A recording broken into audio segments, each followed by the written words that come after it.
This is a production of WTVI PBS Charlotte. Just ahead on Carolina Impact. 2 UNC Charlotte grads have created this prototype designed to turn salty ocean water into drinkable water. Coming up, I'll show you how it works. Plus, we'll find out what it takes to turn a dream into a reality. We'll meet a woman who tells us how she created her own business. And in our One Tank Trip series, we're panning for gold and exploring mine shafts. Don't go anywhere. Carolina Impact starts right now. WTVI PBS Charlotte presents Carolina Impact, covering the issues, people, and places that impact you. This is Carolina Impact. Funding for Carolina Impact is provided by the members of WTVI PBS Charlotte and by the Philip L. Van Avery Foundation is pleased to support our region's arts organizations and artists with profiles and feature stories on Carolina Impact.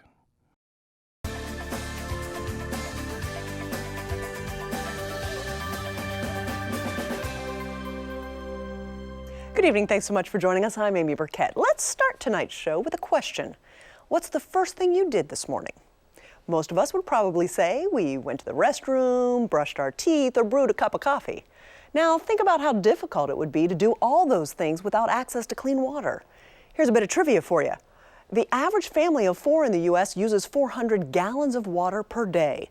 We expect clean water when we turn on the faucet, but for many people around the globe, clean water is a luxury. Carolina Impact's Danielle Koser shows us how a Charlotte startup could help provide water to millions of people who desperately need it. Sparks flying, wheels turning. 2 UNC Charlotte grads tackle a project with the potential to change the world.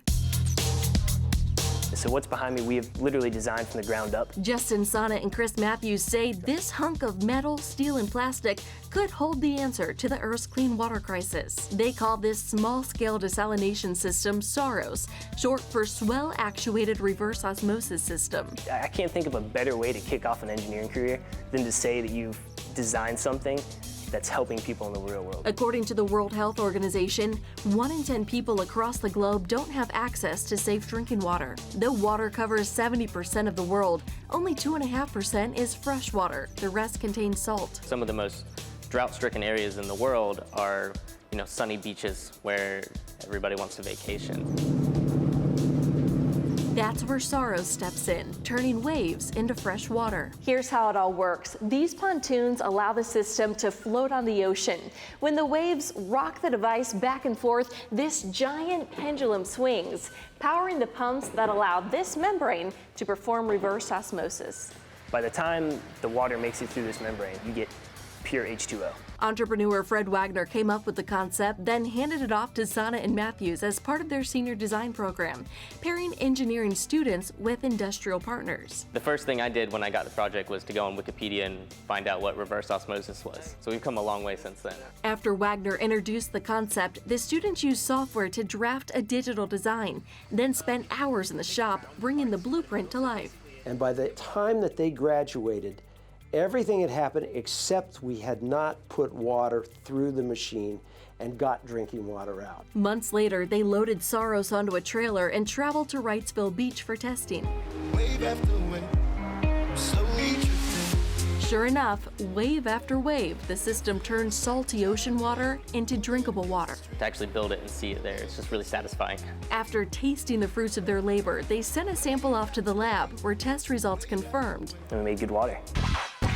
Back at the shop, Sonnet and Matthews rolled up their sleeves and started on a second prototype. SAROS version 1 takes up about as much space as a compact car. The engineers say the next system will be much smaller, measuring about the size of a tabletop. It'll also be more efficient, producing about 500 gallons of water a day compared to about 60 from the old model. What we're trying to do is make something that is simple and cheap that anyone could use. The team says it's too soon to put a price tag on the system, but they did speculate on the cost for clean water. So we hope to shoot for about a penny a gallon or less if we can. Their goal is to scale this system to make 5,000 gallons of water a day. But until SAROS hits the big blue ocean, the company stays in the red.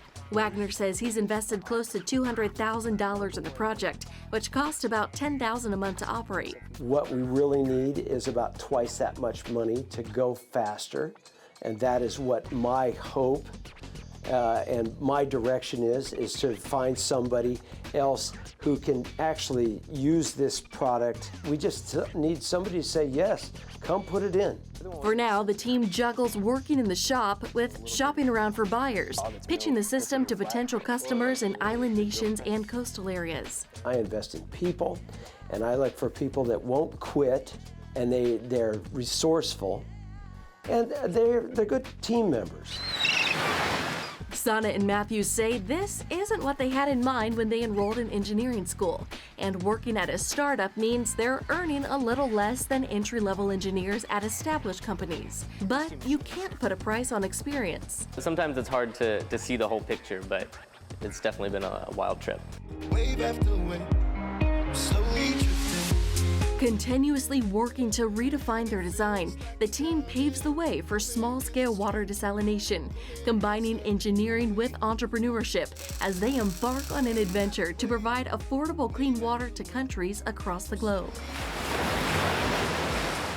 For Carolina Impact, I'm Danielle Koser reporting.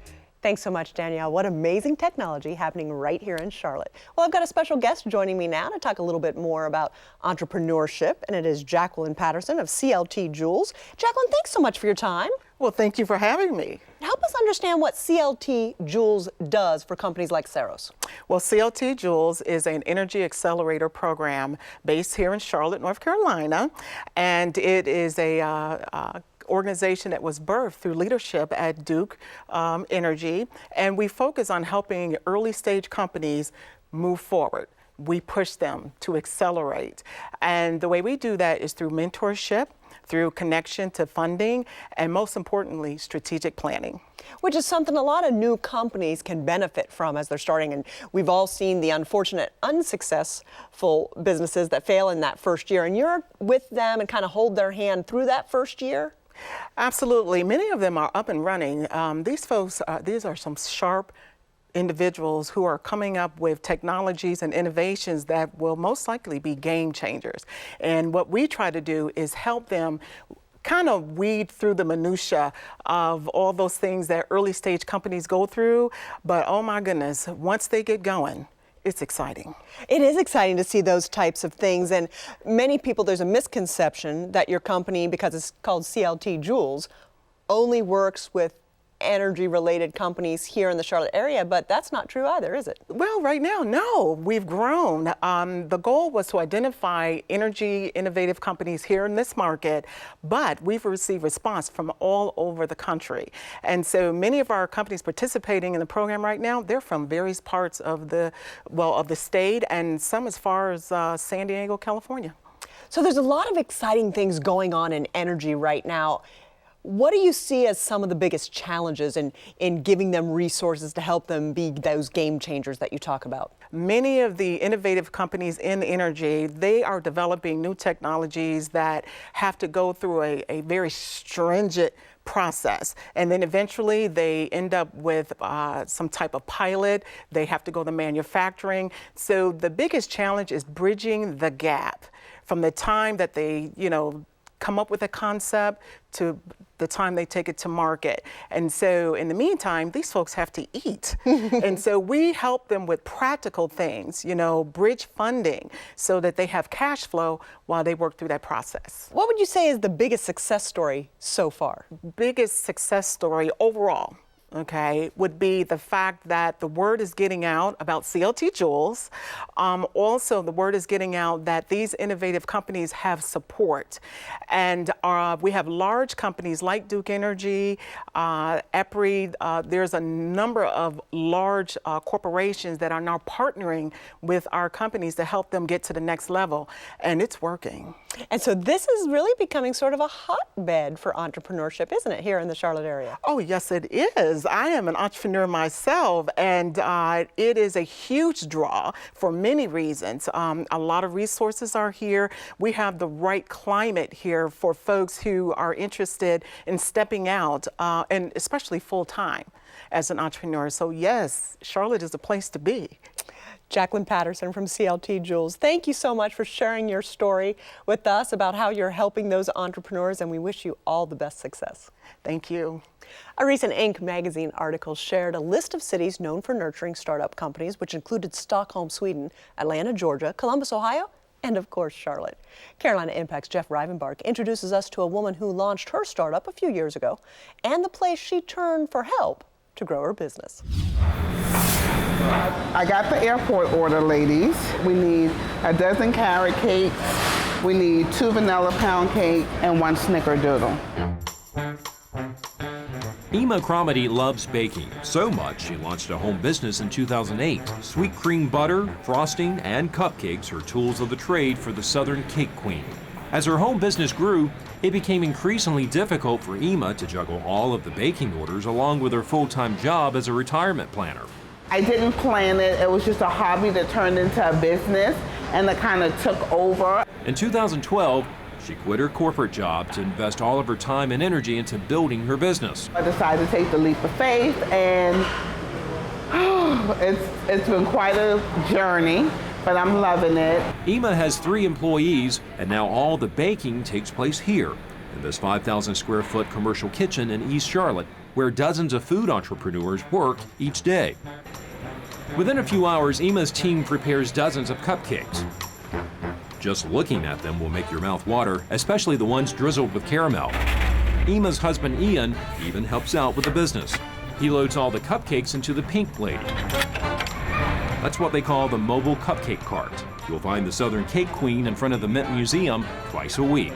Since there's lots of foot traffic here, Ian says it's a perfect spot to tempt new customers to try their treats. We know the quality of client would possibly bring corporate clients and even weddings, baby showers. To make ends meet, Ian works a second job with UPS. Between that job and helping Ema with the cupcake business, he says entrepreneurs need to be willing to do one thing: hustle. So what's helped Ema's business survive and expand? When she applied for certification with the city, Ema learned about the Small Business Center at Central Piedmont Community College, which is part of the North Carolina Community College's Small Business Center network. So I have a second aspect of the business that I'm launching. Here, aspiring entrepreneurs like this woman meet one-on-one with counselors to talk about their dreams for starting a new business and what it will take to make it successful. Nothing takes the place of having that passion behind your idea, because that's what's going to motivate you to get up every day and move forward. We're here to help nurture that idea and grow. The Small Business Center provides free confidential business counseling, workshops, and seminars. We're going to be able to connect you to the business fundamentals so that you make sure that your product is licensed properly. You have a strategy in place and a business plan for growth. You understand all the different intricacies and the obstacles that you may face. Obstacles like how to file IRS tax documents or record keeping, things that could come back to bite a new business owner if they aren't set up correctly on the front end. The North Carolina Community College System Small Business Center Network helps start about 600 businesses statewide each year, and they help create or retain about 3,000 jobs annually. Now in its 3rd year, business remains strong for the Southern Cake Queen, but Ema knows what happens now could determine if she's even in business a year from now. Most entrepreneurs fail. Within the first 5 years, they don't survive because it is very difficult. You have to be able to be resilient in business. It's going to take a lot of no's before you get yeses, and the people who stick it out the longest are the ones that end up being successful. And the key to being successful involves understanding one's weakness. I'm a baker, but I didn't have the business knowledge. That's why Ema signed up for a class with the Small Business Center, which taught her lots of skills she lacked. With this course, it helped me to know my numbers. It helped me with hiring additional people, how to hire them, how to sift through the good and the bad. It doesn't matter what industry you're in, there are different facets of running the business that you may need help in. One of the biggest that we see is also in financial planning, financial resources. How do I put together cash flow analysis? How do I know if taking on this new opportunity is going to be positive for my business? So while days spent in the kitchen or out in the cupcake cart may be long, Ema and Ian are determined to make the Southern Cake Queen successful. You definitely have to be passionate about it. If you're not passionate, and when I say passionate, I mean eat, breathe, sleep, whatever it is that you want to do, then it's not for you, because being a business owner is very hard and it calls for a lot of work and your time. The champagne and berries. Emma's hopeful what she's learned so far about running a business will ensure the Southern Cake Queen is around for years to come. For Carolina Impact, I'm Jeff Rivenbark reporting. Thanks so much, Jeff. You can find small business centers throughout North Carolina. To find the one nearest you, we've posted a link along with this story on our Carolina Impact page at pbscharlotte.org. Well, let's change gears for just a moment and talk about health. Congenital heart defects are the most common types of birth defects. According to the Centers for Disease Control and Prevention, CHDs affect nearly 1% or 40,000 births annually here in the U.S. Our next story features an organization that offers camps and other events for children with heart disease. Carolina Impact's Rodney Myers caught up with the group during an outing at Concord Mills. My son Jacob and I traveled to California to go to a camp out there for kids with heart disease, and we had so much fun. We went for 5 years and just met other kids that had heart disease, and so he didn't feel alone.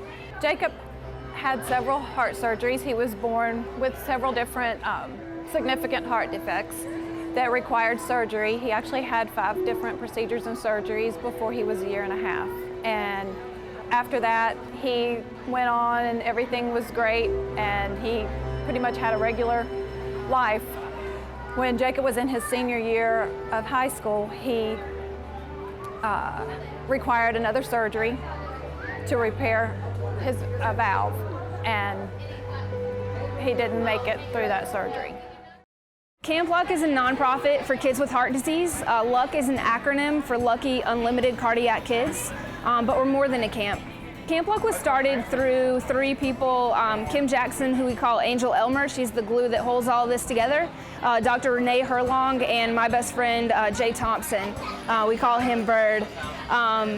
They got together and decided that they wanted to have a camp to serve heart kids in this area. There wasn't anything like it. On our logo itself, you'll notice that there's feathers. That's because we host the camp at Camp Cherokee. There's also a shamrock because it's Camp Luck, and Luck is the acronym. But also at the bottom of that shamrock, at the root of everything, are the initials JJ, and that's for Jacob Jackson, because everything we do is in his legacy. Tonight we're doing a Baby Luck event. Baby Luck is an outreach program of Camp Luck. They came out and they were able to pick out a bear and put the heart in its chest and give it a bath and stuff it and put a little t-shirt on it and go on their way. But it also provides the kids a chance to talk with other kids who have been through similar issues and the parents to communicate as well.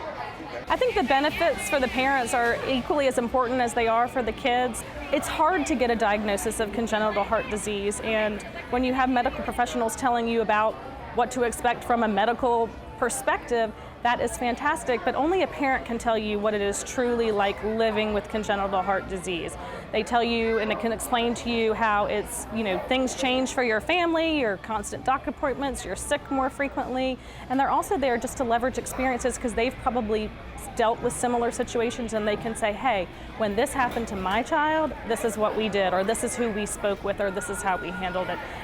It's really cool with Build-A-Bear because you always get to put a heart in, but it was such a neat thing to let the kids see how important it is to have the hearts and to love the hearts and to kiss them and take care of them. If any parents want to get involved with Camp Luck, we are more than happy. We need your help. We are all volunteers and we would love to have your help, but we would also love to have you as part of this family. We are a family. So campluck.com has all of our information. You can click on the volunteer tab, or you can click on the events tab to learn about any upcoming events that we have, and we would encourage you to come help or just join us and yeah, check it out. These kids are absolutely amazing. I mean, it's cool to see parents tell you that their hero is their 3-year-old child, or it's an inspiration to me. Thanks so much, Rodney. If you'd like to learn more about Camp Luck, we've got a link on our website. Well, imagine if you had a 17-pound nugget of gold, what would you do with it? You certainly wouldn't use it as a doorstop, would you? Well, that's exactly what John Reed did when his son found a big chunk of gold on their Cabarrus County farm back in 1799. In this one-tank trip, producer Russ Hunsinger goes panning for adventure at the Reed Gold Mine in Midland. All right, guys. Working in a coal mine, going down, down. 5 stories. This is probably about our 4th or 5th trip in a row. Mine Tour has to be the favorite. If we're looking down this way, we're looking into vein 5 at a pneumatic drill. We are the first discovery of gold. We beat California by 50 years. Gold! Gold and silver! Silver and gold! You actually are visiting one of the first areas where gold was found and actively mined. This is the creek where in 1799, little 12-year-old Conrad Reed, about yay tall. We are also the site of the largest gold nugget found east of the Mississippi River. Conrad found that 17-pound nugget of gold. How big was it? Show me with your hands. We also have panning. That's not gold.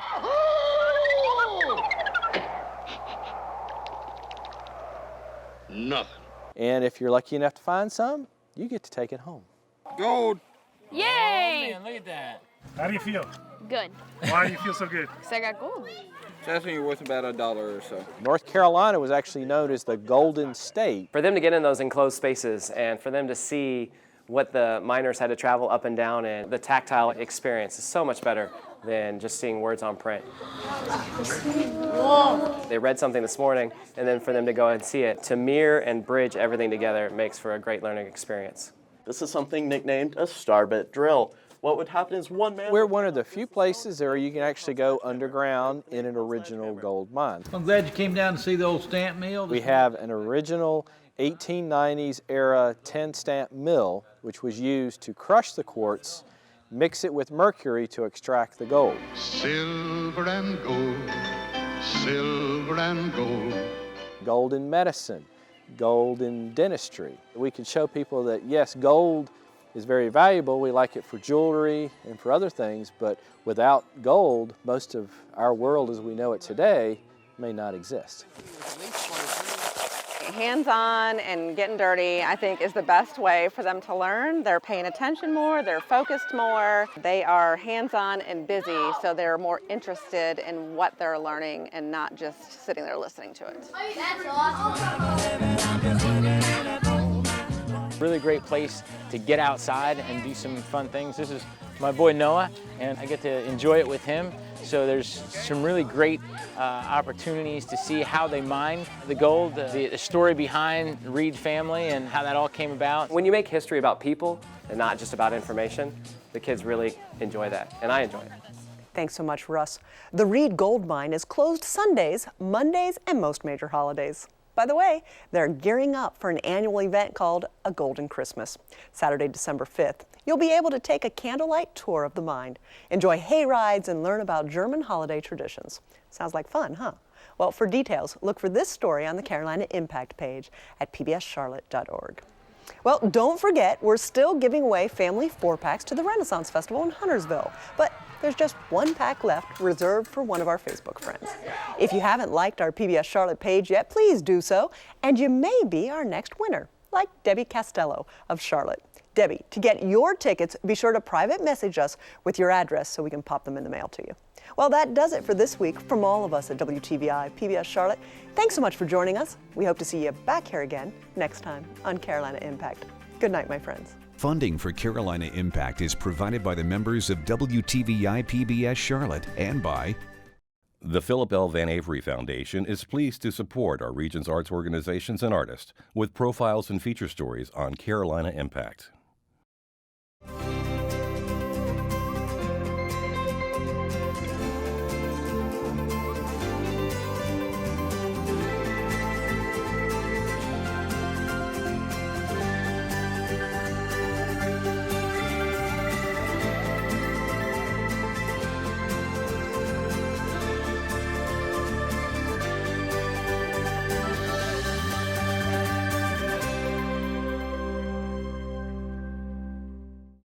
a production of WTVI PBS Charlotte.